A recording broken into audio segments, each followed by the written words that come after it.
224 confirmed aggregate cases of coronavirus across the state since, of course, the beginning of the pandemic. That's 90 new cases since our update yesterday.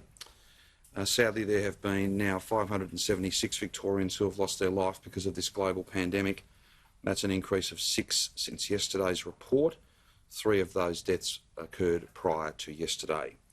Of course, our thoughts and best wishes, our prayers and sincere condolences are with those 6 families. This will be an incredibly difficult time for them, and we send our best wishes to each of them. Those 6 fatalities are made up of 5 males in their 80s and 1 male in their 90s. All of those deaths are linked to outbreaks in aged care facilities. There are 406 Victorians in hospital. 18 of those are receiving intensive care, and 13 of those 18 are on a ventilator. A total of 2,248,952 test results have been received since the beginning of the pandemic. That's 13,912 results since yesterday. Can I just pause there for a moment and again appeal to every single Victorian who has even the mildest of symptoms, please come forward and get tested. It's so important to our understanding of how much virus is there, its patterns, its chains of transmission, and it is critically important to us having as much certainty as is possible when it comes to making very important decisions about that roadmap to open up. So please, if you've got any symptoms whatsoever, come and visit one of the more than 190 test sites across the state. If your circumstances are such that you can't go and get tested, then we can come to you. The turnaround time is much faster now than it's perhaps ever been, with many, many tests, indeed the majority of test results back within 24 hours. It's a very simple message, but it's a very important one as well. If you have any symptoms whatsoever, as soon as those symptoms begin, please come and get tested. It is essential to us defeating this second wave. There are 4,351 cases of unknown source. That's an increase of 24 of those mystery cases that have been closed out by our coronavirus detectives since yesterday. There are 332 healthcare workers who are active cases, and we send our best wishes to them for a speedy recovery, and we acknowledge the amazing work that they're doing, their care and compassion and the skill that they bring to a very challenging task. There are some 2,415 active cases across the state.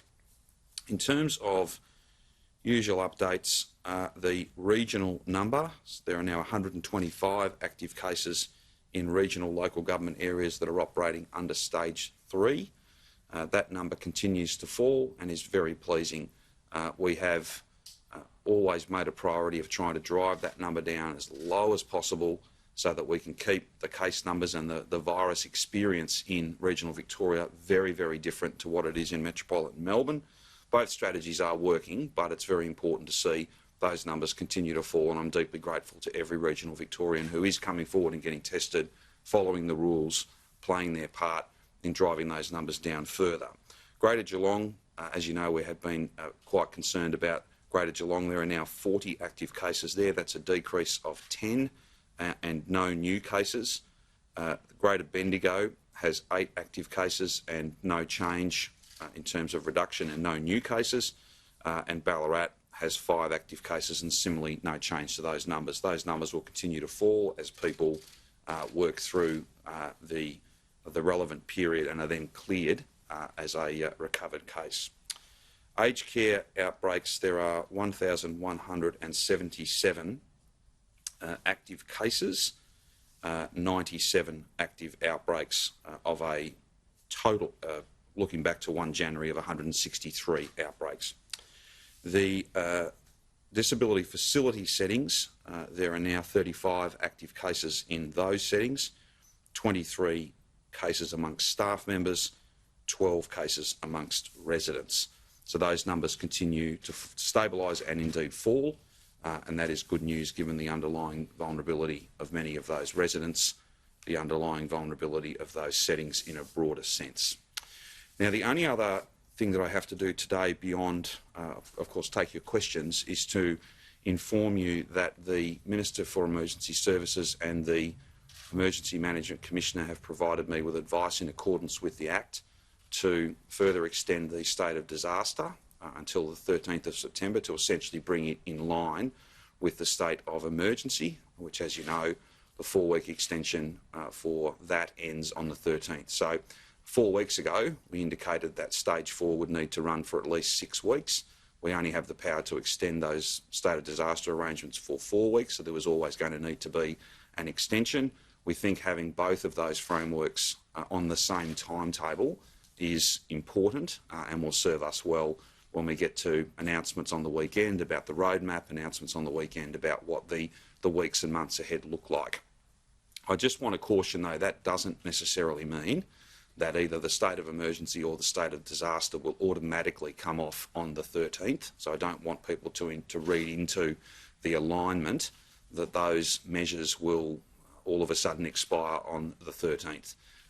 Those decisions and that roadmap out, or indeed multiple roadmaps for regional Victoria as well as metropolitan Melbourne, must be and will be driven by the data, the number of cases, mystery cases versus those where we know the source, the volume of cases as well. All of those issues are the ones that will drive Brett's advice and the advice of his team and the decisions that the government takes.